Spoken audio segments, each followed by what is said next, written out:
Mukama yeebazibwe nnyingidde okuba nga nziramu ebirooto byammwe mwatadde mu komenti ze brother Stephen Mikwano katusabe Mukama tutomeza bitensi katukwebaza olwakadde kano ak'okuba nga nzivuna ebirooto by'abaana bo tukola omwoyo wa Mukama omwoyo w'amagezi omanye n'okutegeera omwoyo w'okubikkulirwa nga tugenda okuvuna ebirooto bino mwoyo mutukuvu leka nzenve ogulabisibwe muli Yesu Kristo mwana Katonda omulamu amiina.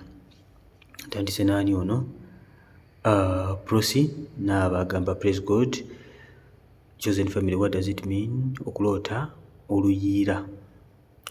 Nakoze video ekwatagana ku nku n'omuliro atanaba kugira bamanya gyeri. Okuloota enku kitegeeza ki? By brother Stephen nja kufuna video eyo erimu bingi ebyokuyiga. Okuloota ng'olaba oluyiira nga luyidde kisobola okutegeeza ebintu ebiwererako ddala. Kisinziira mulimu elements ezibulamu mu kirooto kino okwongera okujja amakulu g'ekirooto kino. Wabeerawo massive distraction, wabeerawo ebintu ebingi ejja okugamba ebingi, wabeerawo okuba nga waliwo massive distraction egenda okuba nga ejja ng'egenda kuba nga ezikiriza ebintu bingi kubanga oluyiira bwe lujja toleka kantu konna kalamu waggulu, leka buli kantu konna kafudde. So kisobola okubeera ku side ennungi, kisobola okubeera ku side embi depending ekirooto nga bwe kiba kifaananye.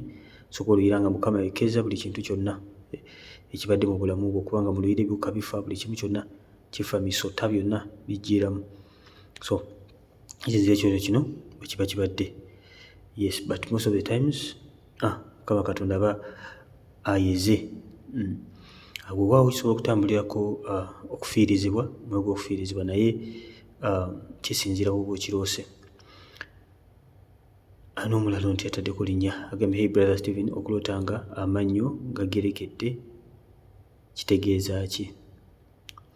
Now amannyo okugerekera first of all gaba gali galina ovaamu ne gatavaamu, kati eddala ne limera ne liba nga linyigiriza lino lyalina okuvaamu ne litavaamu, amannya ag'engereka.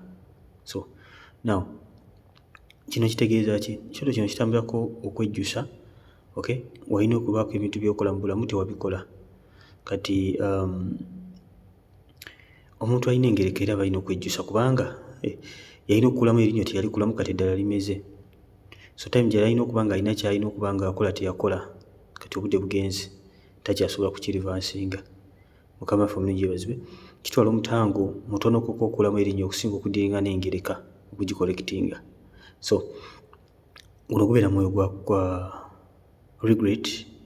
regrettinga era eby'otalina by'otakoze. So kiki olina okukola mu kaseera nga kano ng'oloota engereka? Kunganya ebisigadde, ebikadde byonna bireke bigende. Kunganya ebisigadde, wenenye weegayire maaso ga Katonda otereeze byonna by'osobola okutereeza. Mukama waffe omulungi yeebazibwe nnyo. Okuva mu amannyo nakyo kirala nnyo, ntera okukyogerako wano buli kaseera. Kale Mukama akuwa omukisa ogw'amaanyi.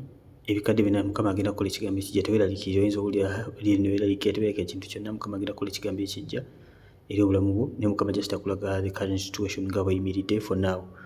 Olina by'olina okukola tewabikola, it's now too late, but tofaayo. Katonda waffe taliiko ebyo, ajja kutereeza buli kintu kyonna. Amaanyi agasigadde g'oba ofokasingako nga manager atali mwesigwa, bw'obeera mwesigwa maaso ga Katonda biri byonna ng'abyerabira. Ndoza manyi story ya manager atali mwesigwa bwali agenda okuggyako omulimu. Mukama waffe omulungi yeebazibwe. Enjiri yonna gibidde ku WhatsApp group yaffe. Bw'obanga tunaba kujoininga WhatsApp group yaffe, mukwano gwange, waliwo enamba ya ssimu eri waggulu awo, komenti esooka. Weerezaako message twagala kujoininga WhatsApp group. Ojja bw'ojoininga ojja bw'okula mu nsi ey'omwoyo, ojja bw'oyiga okuweereza Katonda ku group. Mukama yeebazibwe. Naye nga group si za birooto mikwano gyange. Katuyongere Namise Goleti 3DS. Okay. Praise God brother Stephen, tweyanziza nnyo. Mukama akuwe omukisa ssebo. Nze naloota nga nnina enku naye nga mbisi, kitegeeza ki?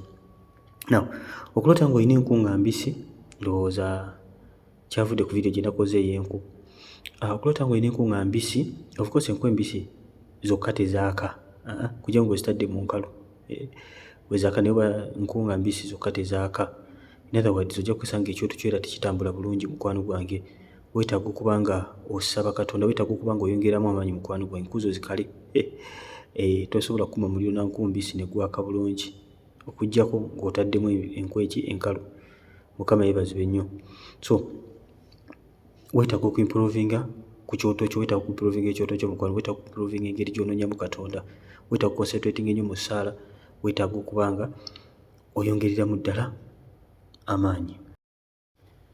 Mutesi Irene. Praise God, Brother Stephen. Irene, okuloota nga ente entomera ku lubuto ate nga oli muzito. Kitegeeza kyategeeza nti oli muzito, kitegeeza ng'olina olubuto, okay? Era okuloota nga omuntu akufumita ebiso kitegeeza kibambi ku luno nziraamu. Thanks. Ku luno kankuddemu Irene bannange. Bano njagala nnyo okubaddamu lwakuba nti comment ziba nnyingi nnyo, anangezaako nange kyensobola okuba nga mbaddamu. Mukama yeebazibwe nnyo. Sister Irene, okuloota nga kutomera ku lubuto, manya nti ente eyo ekintu kyonna kyebeeza okutomera kyebeesa nnyo omanya nti ataaka ebezze ku lubuto lwo, ataaka ebezze ku ekyo ekintu ente kyeba eri mu kutomeratomera mu kirooto ky'olaba, just in case olala ng'ogiroota ng'etomera ekirala. Mukama yeebazibwe. Ente eno eba tekuganya kufuna lubuto, oba nga weba olufunye ojja kwegendeza ng'olumala okuloota ente eno ng'olubuto luvaamu, ng'obiringa ng'olubuto luvaamu. So ente togiraba ng'ente mu kirooto, manya mukwano gwange egyo mizimu gyennyini giba gisindikiddwa okuba nga giiwa embuto zo okulemesa okuzaala ofuke mugumba. Nakyo olina okukola mu mbeera efaanana bw'etyo, kwe kuba ng'oyimirira osaba olwana olutalo mukwano gwange, ente eno girwanyise. Amanyi n'ebiyinza byakwebanga omwana wa Katonda, tolina ky'olina kutya, manya nti ataaka ya mubi, naffe tulina amaanyi okumusinga. Yesu agamba laba mbwadde amaanyi okukola ki? Okumusinga. Mukama waffe omulungi yeebazibwe nnyo. So mukwano gwange yimirira, ente eno ogirwanyise, osobola ddala okugiwangula. Kyekimu ojja kulaba ng'era ebiso bye bakufumita, bonna bye bakufumise ebiso ojja kulaba ng'era babifumita ku lubuto. Lwaki? Baagala kujja mu lubuto, baagala kulemesa kuzaala. Bwe bubaka mukwano gwange, so yimirira olwana olutalo nga bukyali. Mukama yeebazibwe. Nkyobola abantu bagamba ebikwano nti Bayibuli byogera mu Yobu 3:14 bakulu 15 nti Mukama yayogera mu birooto. Mukama yayogerayo omulundi gumu ebiri abantu ne batasaayo mutima. Bayibuli egamba mu birooto. Mukama yayogera mu kwolesebwa. So mukwano gwange olina okuba ng'otegeera ebirooto by'oloota. Ojja kuloota ebirooto bwe bityo nga tobitegeera, kakano ofuke mugumba. Kireme kubaako mu linnya erya Yesu. Sitayiriini ogenda kulwana olutalo kubanga obulabo omutegedde bulungi. And most of the time kiri ata kiri ku ddogo oba endagaano. Kuyita era mu ddogo still. So lwana n'ente n'okuba eddogo mukwano gwange, Mukama ajja kwongera okubikulira bw'anaatandika okulwana. Yes, bw'obanga oli mpya mukwano gwange okukyali tuba tuddamu ebirooto ne topics endala ze tuba tudiscussing ng'abaana ba Katonda. Bagamba buli kaseera eno channel buli mulokole eno gyetaaga. Olina mukwano gwo nga mulokole nga tannaba kusubscribinga, muweereze ka link omugabe munaye subscribinga ku channel eno, bingi byagenda okuba ng'oyiga. Yes, Mukama waffe omulungi yeebazibwe. Bingi byagenda okuba ng'ayiga. Katonda gaawe abantu ebirabo eby'enjawulo okusobola okuba nga bakola mu bwakabaka bwa Katonda. So ffe tuli bakozi ab'obwakabaka bwa Katonda. Nakabuye Eve agamba, one day I dreamed when I was warming myself on fire. Please,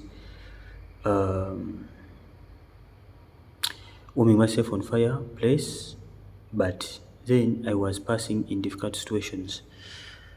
Staff agambye yaloota ekyoto ng'ali ku muliro nga yeewoominga. Oluvannyuma lw'okulaba vidiyo yange nakoze ey'okuloota enku, ndowooza najjukira nti yalootako olunaku lumu ng'ali ku muliro ayota, naye nga ali mu biseera byagamba yali ayita mu bizibu ebingi. Nga bwe nagambye ekirooto eky'omuliro oba ekyokubeera ng'oli ku kyoto mukwano kiba kirepresentinga okusaba.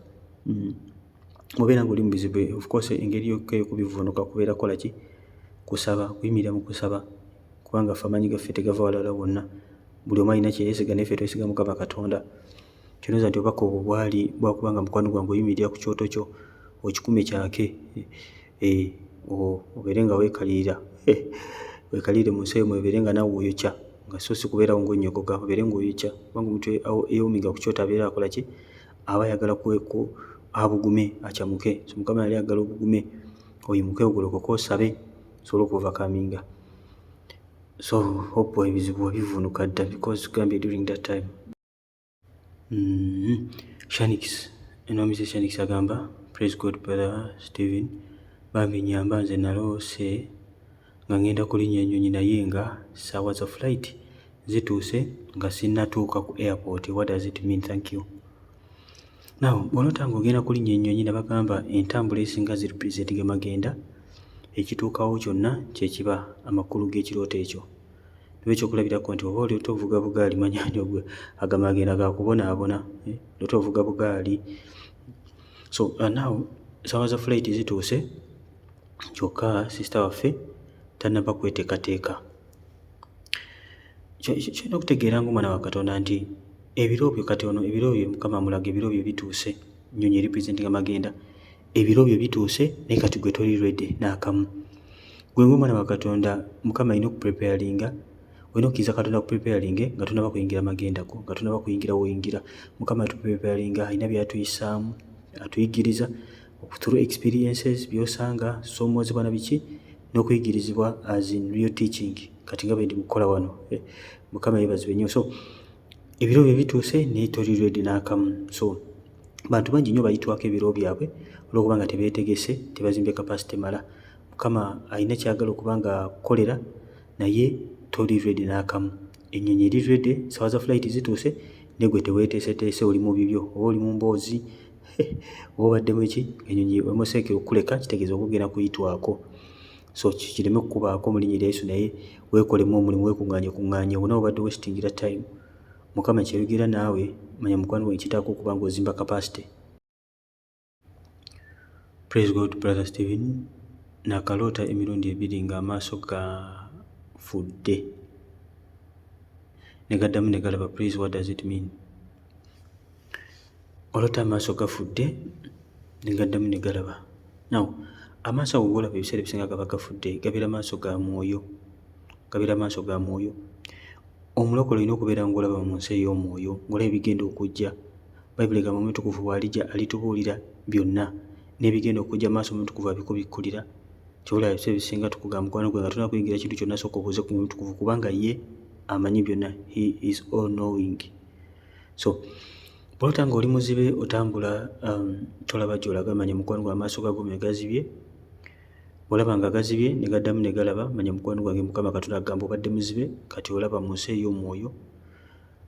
Sitaafu ogambye nti emirundi 2, kitegeeza nti emirundi 2 Sitaani abadde agezaako okukuziba amaaso ag'omwoyo, akukube bulungi nga tolaba, kuba muzibe ne bw'omukuba engalo tasobola kutegeera ani amukubye, olaayayaana buyaayaanyi.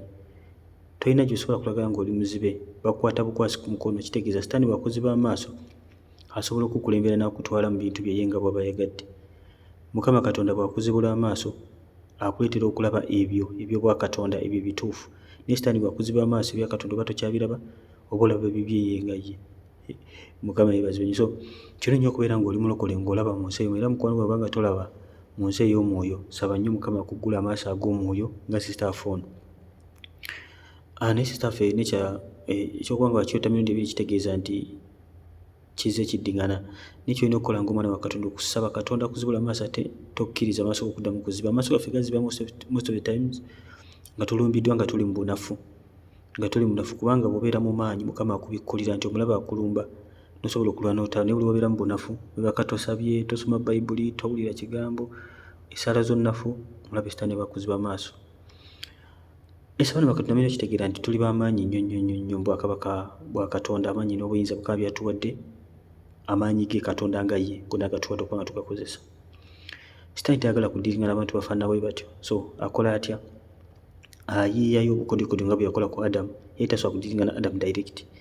Wabula okusobola okudiringana Adamu yali asooka omukendeeza amaanyi, asobole okujeemera Katonda, Adamu afuke agwe. Bw'amala okugwa asobole okukolagana bulungi naye, kuba Adamu yali mu kifaananyi kya Katonda, perfect. Kati naye bwe kityo bwe kiri. Budde eno mu Yesu, Yesu akuzza bujja n'akutereeza n'akuwa amanyi n'obuyinza n'ofuka nga ye. Kati Sitaani tayagala kudiringana Yesu, tayagala, tamusobola. Kyakola kwe kudisconnectinga, akuziba amaaso, n'akudisconnectinga, n'asobola okudiringa naawe ku level kw'asobola okuba nga adiringa naawe. Sitaani mugezi, Sitaani yali so tricky, Bayibuli bw'egamba is very clever and very tricky. So taddinga naawe buli kaseera nti tulwanagane fire ku fire, no. Mugezi ayita mu bukodyo n'akudisarminga, n'alyoka kukuba ng'akudisarminze, akudisconnectinze. Ekyo suubira nti oyagala kikubeeko mulokole yenna. Tokyagala ekyo, tewali akikwagaliza. Ono Nankunda Sharon agamba atya? Yeebazibwe. Wasiibye otya? Naloota nga nkuuma ekyoto omuliro nga gwaka wakati mu muliro nga mulimu ekiwuka nga kya black. Ningezaako okukijjamu n'ekiti n'entya nnyo. Jjajja wange najja ekiwuka n'akijjamu nenva mu kirooto. Naw ekiwuka kino ekya black tekikikirirako Mukama n'akamu era wali otaasa kya bwereere. Abamu ogenda okuzukuka nga olina gw'okwatiddwa ekisa mu kirooto n'ogamba kale bannange singa ndulese ne lusiririramu. Mukama yeebazibwe. Olwooto olaba opepeya ne kawuula ngenda okukomekkereza nga akumaliriza n'ogamba bannange kale wambadde ku ki tutambudde tutudde eno tunywedde caayi. Kye babagambye nti oluusi taddiringa nawe direct. Kyobalaba kawuula asooka oluusi n'akwetoolooza ne mutambula eno nga wonna ali mu kufukako mafuta ge akunafuye mu nsi ey'omwoyo. Tajja luusi direct n'akulumba direct, nedda ayita eno n'anyumya emboozi mu kirooto n'akwanointinga nga bakudisarminga finally n'akumaliriza. Oluusi aba agenda kumaliriza Mukama n'akuyamba n'ozuukuka. Mukama yeebazibwe nnyo. So nekino bwe kiri kati wano wali fala mu kirooto oli mu kujjamu kiwuka mu kifo ekyo kireka kisiriira oli mu kijjamu. Kati okuba kikwatibwa ekisa jjajjaawo akiikirira emizimu gy'ekika egy'ekika najja n'akola ki naba nga akijja mu muliro ate nga kibadde kirina kusiriira busiriizi okyokezza ate oyagala kikwatibwa kisa. So lwano olutalo mukwano gwange ebiwuka tobikwatibwa nga kisa mu kirooto. Dreams are a message, okay? So awo Mukama akulaga nti omuliro gwoba amaanyi go kitangaala kibulamu okuba nga ofokasinga. So bw'olwa n'otolulwanira ddala n'omutima gwo gwonna. Praise God, Brother Stephen. Mbadde nsaba Katonda to empower me in prayer, okumpa amaanyi agasaba kozi mbadde wiiki.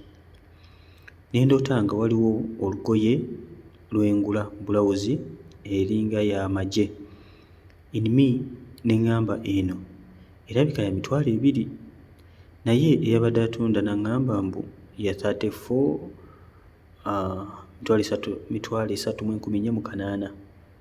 Nsaba kunnyamba, nina kusiiba oba kuwayo saddaaka yeezo ssente. Okay. Nga bwe mbagamba bannakyoze nti mu nsi ey'omwoyo the price is sacrifice. Okay? Mu nsi ey'omwoyo currency egula ebintu si ssente zino paper money. It is sacrifice. Even if ssente ne bwe ziba ziyingiddemu ebeebalibwa nga saddaaka. Mu nsi ey'omubiri nga bw'okwata $3,14,800 n'ogula olugoye, mu nsi ey'omwoyo it is different. N'oba owaddeyo ssente still saddaaka nga sitaffe bagambye nti alina okuwayo saddaaka ekibikula kitegeera. Now for instance ku kino ekyokusaba kyo nga kyo mukwano gwange Mukama Katonda akulaga nti olina okuyingira mu kusaba n'okusiiba. Oyambale amaanyi oddemu oyambale ofune bulawuzi eno gy'obadde ogula ey'amagye. Bulawuzi ey'amagye representinga mulwanyi warlord. Mukama yeebazibwe. N'agamba nja kukola vidiyo ekwatagana ku byambalo eby'enjawulo. Nabagamba bannange buli kyonna kye mbasuubiza nze mba nkyogedde wano kuba nze mba ngenda maaso ne vidiyo ne mu kinootingi mumpeereza lisiti ngenda kukola vidiyo emu ku emu. Najjukira tukole notice onyiweereze wano mu komenti gya ginoonya. Ngenda nkola vidiyo emu ku emu Mukama nga mpadde akadde zonna nzimaleyo. Yesu yeebazibwe omulungi. So mukwano we zino kusaba na kusiiba probably Mukama ajja kukuwa ennaku tezirikirira bulungi 34:8 tezirikirira bulungi naye kisibo kigenda kubeera kiwanvu. Okutandika okusaba n'okusiiba Mukama ajja kukuwa ennaku as you fast.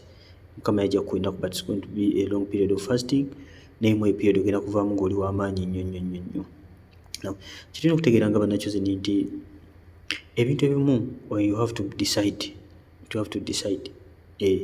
Abamu muli awo osaba ekisa ky'okusaba buli kaseera ky'osaba naye gwe nga gwe kola determination oyimirire ogambe for me this is my part ogolokoke. Ojja kulaba nga ekisa kikwegattako. Ebiseera ebisinga ekisa kya Katonda kitwegattako na decision ze tukola. Tekikusanga mu siramba, tekikusanga mu tulo. Ekisa kya Katonda kikwegattako bw'okola decision n'osalawo ekisa kya Katonda kikwegattako. And you stick your decision olaba nga amaanyi ga Katonda gali wamu naawe. So ogenda kuba ng'oyingira mu kusaba n'okusiiba ogenda kuba kuwanvumu. The days Mukama ajja kuzikuwa but be in power weeyawulire ddala completely. Birungi Queen Zera. Praise God, Brother Steven. Naloose nga boss wa sister wange ng'alina ente nnyingi nnyo. Bwe yazitadde zigende okulya ne ziyingira mu kisaka nga kinene naye wabaddeyo ensanafu nga nnyingi. Ensanafu ne zibuna buli wamu ne zijja ne mu nnyumba ya boss wa sister wange. Awo ne nva mu kirooto. God bless you. God bless you to my sister. Birungi. Queen Reza. Okay. Now, ensanafu zitambulirako omwoyo gwa Namuzinda. Nkyogera nnyo wano. Omwoyo gwa Namuzinda gwe muzimu oguleeta ebizibu bingi at the same time.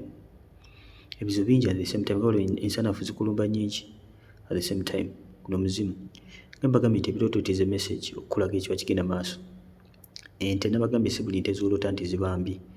Now, ono ekirooto kino kyaloose kiraga ebizibu ebigenda okwolekera ennyumba ya boss we ebigenda okujja mu maka ago. Bigenda kukwata ku finances ente za boss n'ennyumba yennyini as in the house. Kubanga ebizibu kasita bikwata ku finances osanga nga ne mu maka ebintu tebitambula bulungi, obuvuyo bubeera bungi. Abamu munyiiga, abasajja abamu munyiiga nga babasaba ssente z'akameeza si lwakuba nti nno waliwo ekikunyiiza lwakuba nti ssente tozirina n'otandika kutabuka butabuzi.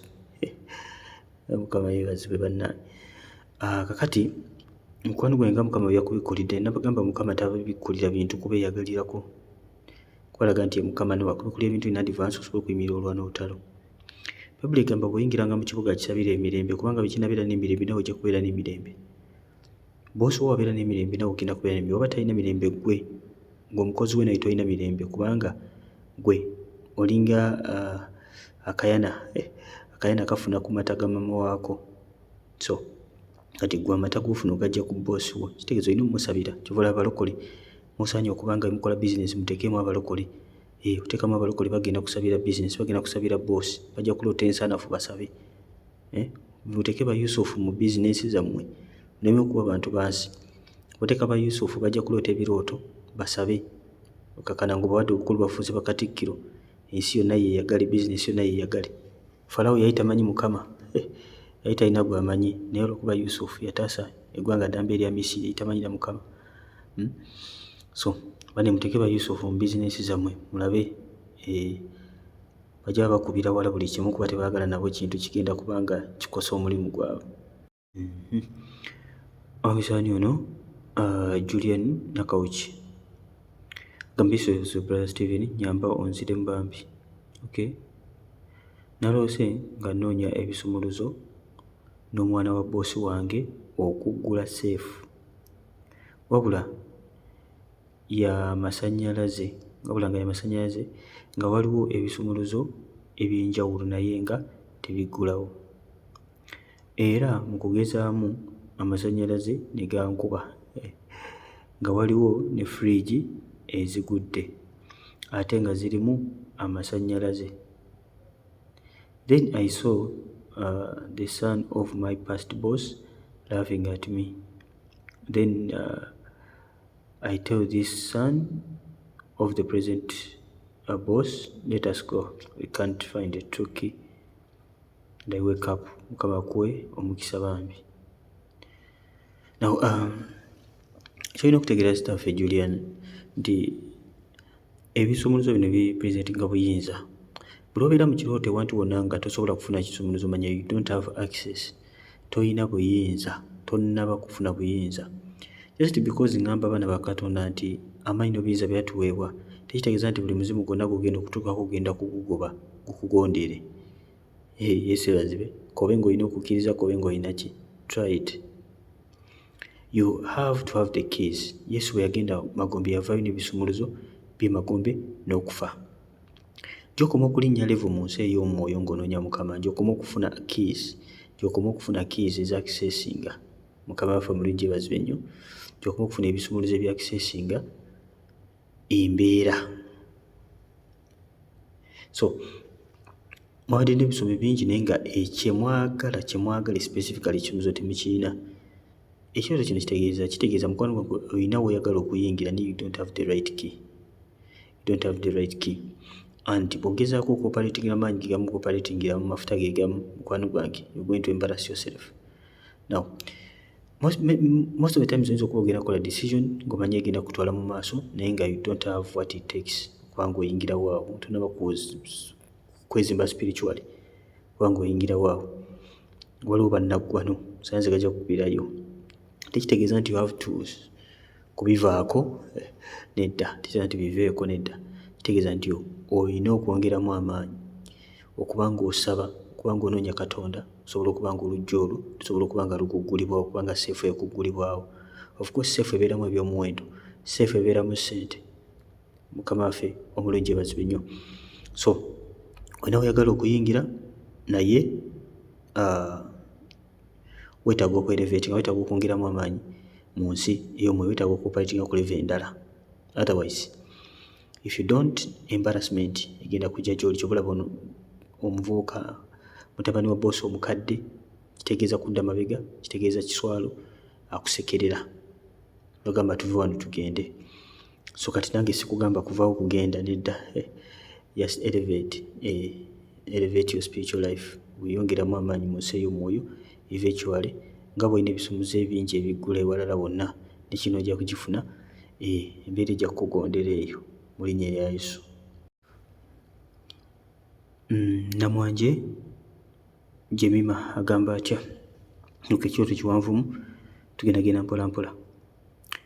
Praise God Brother Stephen, nze naloose nga ndi ku ddwaliro wenkolera naye nga tuli bangi. Kati wabaddewo omukazi ayimiridde awo ng'alinga musomesa, najjayo akapapula nga kaggolodi nga ne byasoma abijja kapapula, n'asoma amannya gange n'aŋŋamba nti lwaki toweereza, lwaki tobuulira njiri?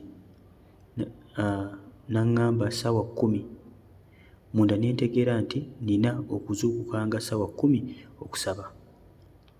N'aŋŋamba nti obwenzi, naye nga siyenda. Nakkakkana wansi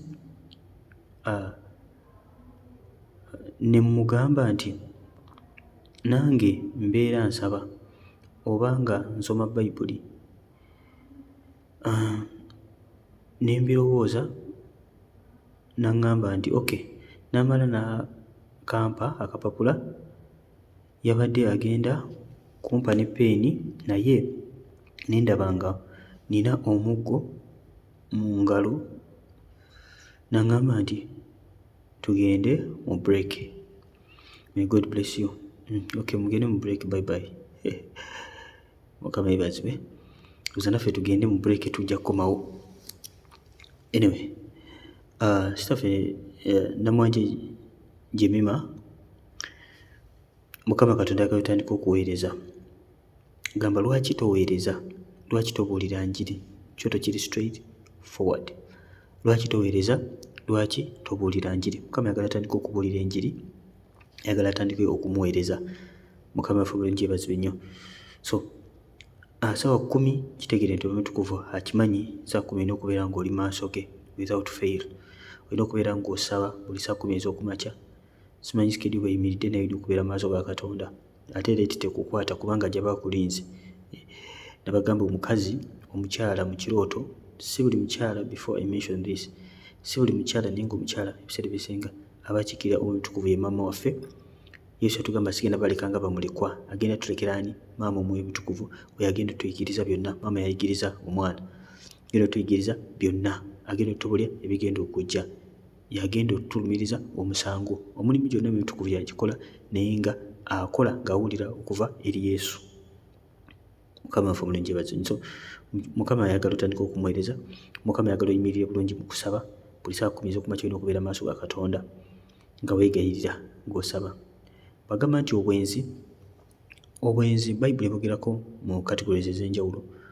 Obwenzi, abaana ba Isirayiri Mukama yabagamba nga benda kuba Katonda abalala, in other words, worshiping idols. Idols bye bintu ebikutwalira obudde ng'omwana wa Katonda. Manya nti ebyo byoliko ebitwala time ya Katonda. Obadde olina okubeera mu Mukama kusaba, kati oli ku TikTok ngeza bugeza, manya nti ekifudde idol, efudde Katonda wo. Oli placinze ekibadde eky'obwa Katonda n'okiwa ekibumbe. So obwenzi sometimes obwedda bwa kika family ng'obwenzi bungi nga Mukama Katonda bwakuyitira okuba nga weegayirira. So kijja okusaba tandika okwegayirira ku ekyo eky'obwenzi mu families. Omuntu kuva ajja kwongera okubikulira bingi bw'onaatandika okuba ng'omugondera ng'okola ekyo kyakugambye. Naw kale ya gold nagyogerako, genda olabe okulota colours kitegeeza ki by Brother Steven. Kale ya gold nagyogerako. Kale gold ya bwakabaka bwa Katonda, emisibi gye twambala egy'amazima giri mu kale ya gold. Yesu bwe bamwogerangako mu ndagaano empya after nga agenze mu ggulu, abamulabanga mu kwolesebwa yalinga yeesibye omusipi ogwa gold mu kifuba kye ogutegeeza amazima, the belt of truth eri mu kala yaki ya gold. Mukwano gwaffe Mukama waffe omulungi yeebazibwe. Akapapula ako kyekigambo kya Katonda, ekigambo kya Katonda mazima. Ekigambo kya Katonda mazima. Anyway, kyoto kyakuweereza Mukama na kumunoonya. Omuggo ogukiikirira bufuzi nagwogerako, bingi nnyo ebiri mu kyoto kino. Omuggo ogukiikirira bufuzi nabagamba bulota ng'olina omuggo omanya gukiikirira buki bufuzi. Musa alina omuggo ne Alooni ng'omuggo ogukola ebyamagero ogwo, nga Mukama gwamugamba asonga omuggo gwo wano ng'ekyamagero kiba. Suula omuggo gwo wansi gufuka omusota. Omuggo gwe bakozesa. So omuggo gukiikirira bufuzi. Era ne mu ssanduuko y'endagaano abaana ba Isirayiri gye batambulanga ne mwabeerangamu omuggo ogukiikirira obufuzi, babeerangamu n'omuggo gwa Alooni mu ssanduuko y'endagaano eyo. Yesu yeebazibwe nnyo. So omuggo ogukiikirira bufuzi. So how will you receive, ogenda funa otya obufuzi obwo ng'onoonya Yesu yakuwa obumanyi n'obuyinza n'amaanyi ge tukozesa tugajja eri Yesu yagenda okuba nga akuyamba okuba nga operatinga. Ate bw'olota nga otyaba enku naye nga mu kirooto olaba omuwendo gw'enku. Thank you so much Nsumba Steven. Now bw'oba olaba omuwendo gw'enku mu kirooto, ebiseera ebisinga zibeera ennaku ez'okusaba n'okusiiba. Nabagambye enku zipresentinga kyoto kya kusaba. Kati otegeera omuwendo ze ziba ennaku z'olina okuba ng'oyingira mu kusaba n'okusiiba. If it is 3 dry, Mukama waffe omulungi yeebazibwe nnyo. Bwe ziba ng'enku nnyingi it will be 12 hours, saa 12. But sometimes osobera kusiiba okuwanvu. Mu kusiiba okuwanvu okwo Mukama Katonda n'addamu n'akulaga era enku, n'ate n'akulaga omuwendo omutono. Abaagala mu kusaba n'okusiiba okwo wakati otekemu ku dry oba oluusi ennyingo z'ebikajjo. Mukama yeebazibwe nnyo. So kyekyo mukwano gwange, otegeera omuwendo gw'enku, manya kusaba na kusiba specifically ennaku ezo oba enku ezo z'oba olabye. Onani praise God brother, naloose ngenze ewa neighbor okusaba embazzi n'ejjambiya ntyabe. Kutyaba enku ndowooza. Neeva mu kirooto nga sityabye, kitegeeza kinze Harriet. Okubanga ogenza okusaba ejjambiya ogenda otyaba enku n'ovaayo nga totyabye, Mukama bakulaga obulamu bwo bw'okusaba, abakulaga nti weetaaga okimprovinga, weetaaga okwongeramu amaanyi mu kunoonya Katonda. Naw abamu olota ebirooto bwe biti nga weebase tosabye, nga nawe okimanyi nti weebase tosabye oba ng'onafye ogenze mu ssaala, okimanyi ddala olina okumalayo essaawa nnamba n'omala eddakiika 3 omala eddakiika 2, kitegeera. So weetaaga okimprovinga engeri gy'osaba mukwano, weetaaga okukuma ekyoto ekyokusaba ekigenda okubeera nga kyaka. Ekyoto ekyokusaba ekyoto ky'omulokole tekirina kugamba nti onamala kuloota nku. Bannaye munfune bulungi, tolina kumala kuloota nku. Tolinda nku mukwano gwange. Ate olina okuba ng'oyaka 24/7, olina okuba ng'oyaka. Ogamba sinaloota nku, kitegeeza olina okuba ng'oyaka mulokole. N'olini wa Yesu agamba atya?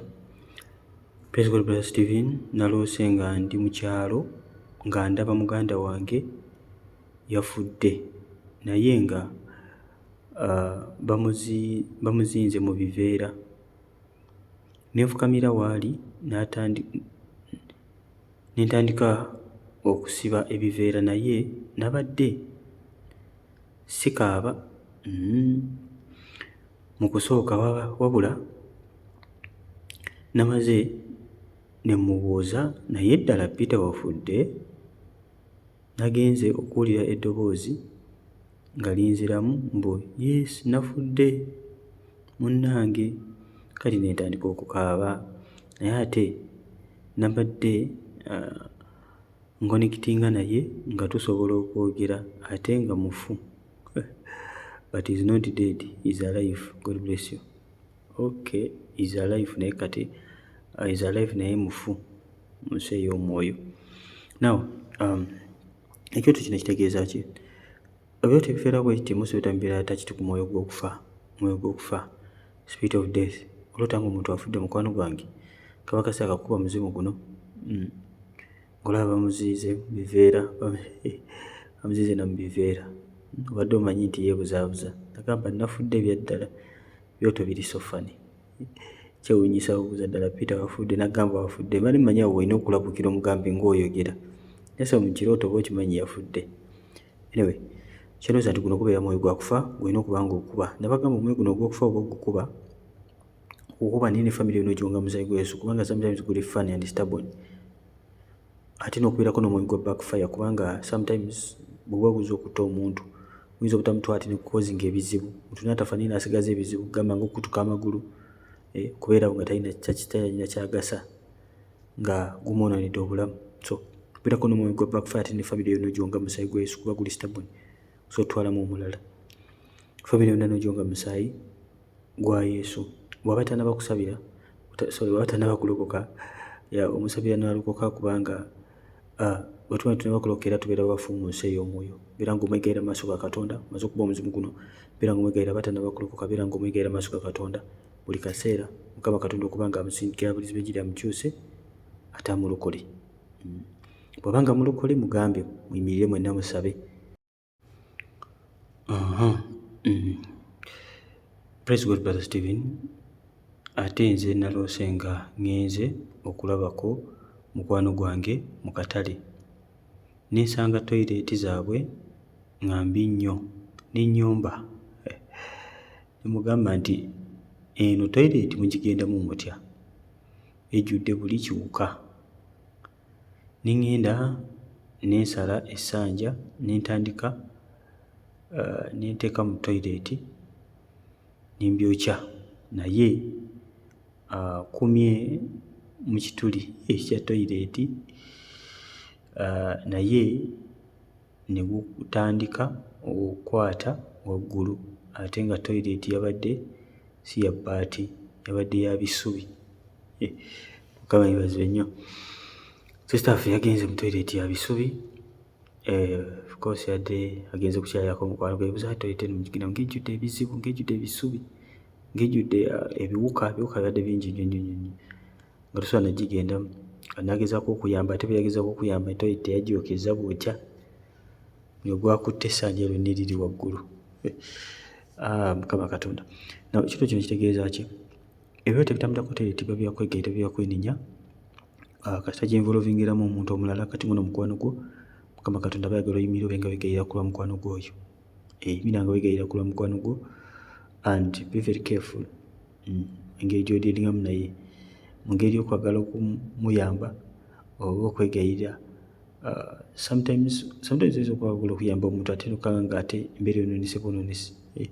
Mukama yeebazibwe nnyo. Kitegeeza nti nga mwawukanye, olaba ate nga n'ebizibu byeyongedde. So beera nga omwegayirira maaso ga Katonda, beera nga weenenya ku lulwe, Mukama Katonda abe nga amuyamba. Toyi gye bagendamu nkyafu, toyi representinga ki? Butali butuukirivu, bw'eba nga nkyafu.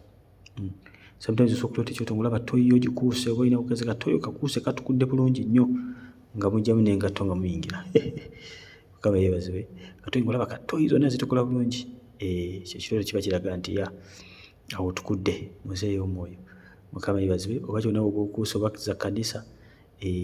So sometimes okubeera ekyobunnabbi nga bagamba kwegayirira kubanga ozitukuza, kubanga otukuza ekkanisa. So kati beera nga wegayirira ku lwa mukwano gwono maaso ga Katonda, and be careful how you dealing with some people, kubanga abantu abamu engeri gy'odiringamu nabo can bring more problems, kubanga bo babeera balumbibwa dda. Mukama yeebazibwe nnyo. So beera nga mwegayirira maaso ga Katonda okusinga ebintu bikolere mu nsi ey'omwoyo mukwano gwange. Praise God, Brother Stephen, weebale kutuweereza. Mukama akuwe omukisa.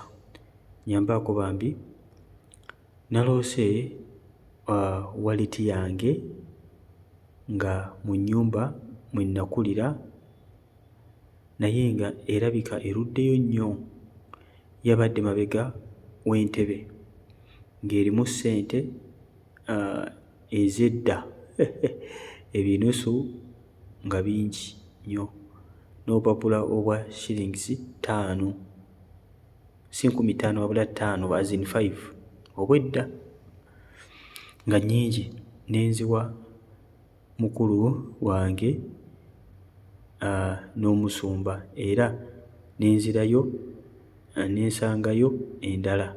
Nyamba bambi, Mukama yeebazibwe. Bankusindikire bannakyoze ne bakolemu homework. Bw'aba nkusindise okugenda mu homework bannange, manya nti genda mu comment section ojja kusanga abakozeeko bulungi. Ngenda ogaba homework mba mbeesize nti ekintu mba nkyogedde emirundi n'emirundi baba kitegeera. Ekituufu kiri nti mukwano gwange buno oba busibe ku byanfuna,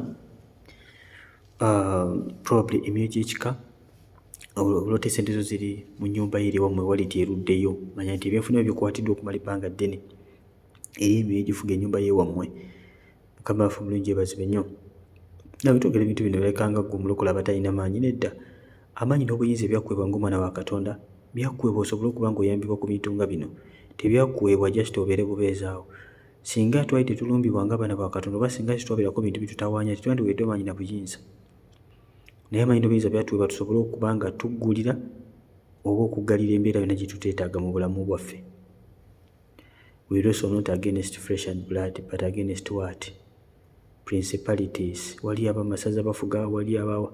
Kati gino myoyo gya kika, myoyo gya mu nnyumba ye wammwe egyakwata ebyenfuna byo, tolina kugenda wala. Obusente obukadde mukwano gwange kye kimu. Obusente obukadde era buli presentinga kwatibwa mu byanfuna busibe. Kati sente enkadde zikyakolawa. Manya sente zo zikwatiddwa ebbanga ddene. Sente enkadde zina bwe zikola mukwano gwange. Obusente bwonna bulaba obukadde, manya nti byonna bikwatiddwa. Kati olina okulwana olutalo gyeyo sente zo zonna ogyeyo walitiyo. Emizimu egyo gisesemi buli kantu kokona ezaamira. Kuba ku mulembe gwa Amiini gikuta ekika kyonna. Kuba ku mulembe gwani. So olina okulwana olutalo muganda wange ogyeyo sente zo. Kyandibadde kirungi osige n'ensigo. Wano ojjayo n'owako ne musumba, kyandibadde kirungi osige n'ensigo. Ate manya ne famire yonna yakwatibwa. Kati bonna olina okuba ng'obasabira mukwano gwange. Olina okuba ng'obasabira gikubire ddala emizimu gino gigobere ddala ekika kyonna. Yesu yeebazibwe. Brother Stephen, ndoota nnyo nga nemereddwa okulinnya ennyonyi. Oluusi neerabidde passport ate nga mu buliwo natambula, kitegeeza ki? N'okuloota nga ndaba, katandike ku kino. Kansome kyonna. N'okuloota nga ndaba nnoga emiyembe naye nga gyengedde, ng'egyengedde nga mivundu. Naye brother wange naŋŋamba tugende tunoge ku giri egyengedde. Bitegeeza ki? Bitegeeza bino wammanga. Ekisookera ddala eno waggulu oloota nga ogenda kulinnya ennyonyi naye nga tolina passport. Weerabidde passport n'olimirira okulinnya ennyonyi. Kati mukwano gwange, nga bwe mbagamba wano nti ennyonyi ekikkirira magenda. Kati mukwano gwange okulaba nga weerabidde passport, kino kiyinza okuba nga kitambulirako ku life yo as in mu bulokozi bwonna generally. Nti oli mu bulokozi muno ng'emagenda y'ennyonyi, naye okwerabira passport kitegeeza nti passport representing identity. Passport eraga eggwanga mw'ova. Passport gyekukkiriza kuyingira w'olina okuyita. Kati oba togirina gwe tosobola kuyingira. Kati ne waliwo ne passport ez'obwakabaka bwa Katonda. Oba tolina passport ye Yesu tosobola kuyingira ggulu. So ekyoto kino kye kimu, amakulu gaakyo ne kino ekya wansi ky'oloota nga ogambye otya? Ekyanaloota nga ndaba noga emiyembe, emiyembe emivundu. emiyembe olaba emiyembe nga givunze probably ogubeera mwoyo gwa kufiirizibwa naye nga gutambulirako sometimes ebibala byo nga si birungi ebikolwa byo ng'omuntu ebibala kitegeeza ebibala by'omwoyo mutukuvu omuli self control omuli okwagala omuli ki ekirala omuli essanyu gumiikiriza mirembe byonna ebibala by'omwoyo mutukuvu omuntu byalina okuba nga obala gumiikiriza byonna so bw'olaba ebibala nga bivunze mukwano wange check your actions oyinza okuba nga oli mulokole naye ng'okyalina ebintu byokola ebitali bya Katonda kati okiva olaba otuuse ku nnyonyi nga tolina paasipooti tuuka mu ggulu naye nga tolina paasipooti ogenda kuyingira ggulu lyawa wali eggulu ly'empuli eryo emukono wali akalo ke bayita ggulu ana buli musumba ki ng'akwogerako wajja genda olambuleko eyo obe nga watuuse mu ggulu eggulu ery'obukabaka wetaaga paasipooti mukama ffe bulungi so mukono we checking ebibala byo checking olabe we checking olabe otherwise ojja kwerabira nnyo paasipooti otuke ku nnyonyi oweewuunye lwaki tolinnya ennyonyi paasipooti wagyerabiddeyo miyembe gino givunda so kebera ebibala byo mukwano gwange bitaka okuba nga obala ebibala saba ebibala bino kyomina otegeera nga bannakyozen abamu mufokasinze nnyo ku kibala nina okubeera nekino nina ne kino ebibala ebituufu biva mu kunoonya Katonda of course omanyi nti sinakola kino ninoonya Mukama yagenda okuwa amaanyi okuba nga obala ebibala buli onafokasinga ennyo ku kibala ne weerabira okuba nga ofokasinga okuba nga you stay connected to the branch to the vine you're going to bear bad fruits. Jesus yagamba stay connected to me yagamba I am the vine and you are the branches nti nze muti gwa muzabbibu mwe muli matabi nabagamba stay connected to me and I to you so that you can bear a fruit. So okusobola okubeeringa ebibala olina okuba nga oli connected nnyo ne Yesu. Okubeera connected nnyo ne Yesu kitegeeza kumunoonya. Kati amaanyi ojja kulaba nga bw'obeera onoonya Yesu engeri gy'olabamu ebintu si gy'obiraba bifo nga tonoonya Katonda. Oba tonoonya Katonda ebintu bigenda kukuwangula bingi. Amaaso go obadde olina okwaka ojja kulaba ng'oyaka. Bw'obeera ne Yesu ojja kulaba nga byonna bifa. Because with Jesus who was nailed on the cross, sin dies. Bifiira mu Yesu. Bw'oyagala okulwana ofokasinge ku kibala okuba nga okitereeza nga toli ku Yesu, ebibala jjukira bya Mwoyo Mutukuvu ya bibala nga muffe ojja kwesitinga budde bwa bwereere. So nyiikira okunoonya Mukama Katonda kuyamba okuba nga obala ebibala. Omutukuvu ajja kuyamba okubala ebibala as you seek him. Babirye Babbi. Praise God chosen. Praise God Church, the chosen ones. Bani babatumidde nnyo brother. Sister Babirye bani mutumireko naye abatumidde. Bani bwanga olimpya kweno kyano tuba tuddamu ebirooto. Subscribing okonikadde mukwano gwange. Yengeri yokka gy'ogenda okuba nga ofunamu notification mangu nga taddeyo video almost buli lunaku. Agambye ati I dreamt of me, my mom and some other women which I knew. Some of them so we were joined hands to pray. As we were praying, I started feeling dizzy. And my mom said, "Oh my God, we have just started praying and you're already weak." But I stayed praying deep inside my heart. My heart. Then I vomited a lot of things. Meanwhile, I have been fasting and praying for deliverance. God bless you. Sister Havada Savira, okubanga Mukama Katonda amusumulula nate kintu kino wamanga ng'ali ne mamwe n'abakyala abamu yabategedde nga bagasa emikono nga bali mu kusaba. Abandi bakatandika mbu ye n'atandika okusumagira. Maama we n'amugamba ibana twakatandika okusaba gwe mwala wange osumagira. N'agamba nneesigala nga nsabira muli mu mutima naye n'asesema ebintu nga bingi nnyo naye ng'agamba nti abadde asabira Katonda amusumulule. Yes, nga bwe nze nkyogera buli kaseera okulota ng'osesema kuba kusumululwa mukwano gwange. Kuba kusumululwa otangula bw'osesema kuba kusumululwa. So tulina okutegeera Mukama Katonda alina byakusumululamu. Oyinza okwewala ota ekirooto kino ng'onafuyeemu oba wali ng'osaba naye ng'onafuyeemu. N'olwokubanga wali weekuumye Mukama Katonda akulaga ogenda kuba nga okola ki? Osumululwa. So yongeramu bwongezi maanyi mukwano gwange toggwa mu maanyi. Kino kikulaga nti weetaaga okuba nga oyongeramu amaanyi, weetaaga okuba nga osaba, weetaaga okuba nga weekubira amaaso ga Katonda agenda kusumulira ddala completely and also. Eva mu kusumagirira mu ssaala, eva mu kunafuwa toggwa mu maanyi, agenda kuba nga osumululwa ddala completely. Mukama yatandika omulimu omulungi mu ggwe ajja kugumaliriza. Nalima Shani Dorin agamba ati praise God Brother Stephen, nze naloota nga ntyaba enku naye nga nziwa omwami wange ne mubuuza nti ezo zikumala ate ye si mulokole. Please help me, God bless you. Mwami si mulokole. Okutyaba ng'enku ng'oziwa omuntu, Mukama bagamba oyimirire osabire omuntu oyo. Enku kiba kyoto, kati ogwoziwa gwe oyimye okuyimirira naye osabe. Sabira omuntu oyo mukwano gwange, sabira omwami wo. Mukama yagala ofukasinga nnyo okuba ng'omusabira, mwegere maaso ga Katonda adde naye okuba ng'alokoka. Abalina abaami abatali balokole, abakyala abatali bakole, mubale ebibala ebyo bijja kukyusa abantu abo, naye mubasabire ennyo naye mubale ebibala. Abantu abo babeeramu ebintu bingi ebibambala. Sitaani waba kutagetinga ayitira nnyo mu bantu abo ng'atagetinga ggwe. Kati bw'otakibikkulibwa oyinza olowooza oddiringa n'omuntu naye nga si yeye, nga sitaani yakola ki, ya mulimu. So beera nga musabira nnyo baami bammwe ne mubale ebibala. Mwami wo bw'atabuka gwe totabuka. Ebintu by'okwekulako wayanga abalokole mubiviireko ddala. Accept to lose but stay wise ng'osirise ng'omulokole. Okwate Saara, Mukama Katonda agenda kukyusa ebintu bingi, agenda kukyusa omwami. Bayibuli egamba obanga olokose toleka mwami wo waba tannaba kulokoka. Tomanyi kintu ebikolwa byo binaamukyusa. Biki ebigenda omukyusa? Ebikolwa byo. So olabika obadde obala ebibala ebirungi, ne kati mukwano wetandika okuba ng'oteekako essaala, beera ng'omusabira mpaka ng'enku zimumaze, mpaka ng'alokose. Ese mukwano kamberekereze, nebaza Katonda olwakadde kano katuwadde okuba nga nzaba ebirooto byammwe.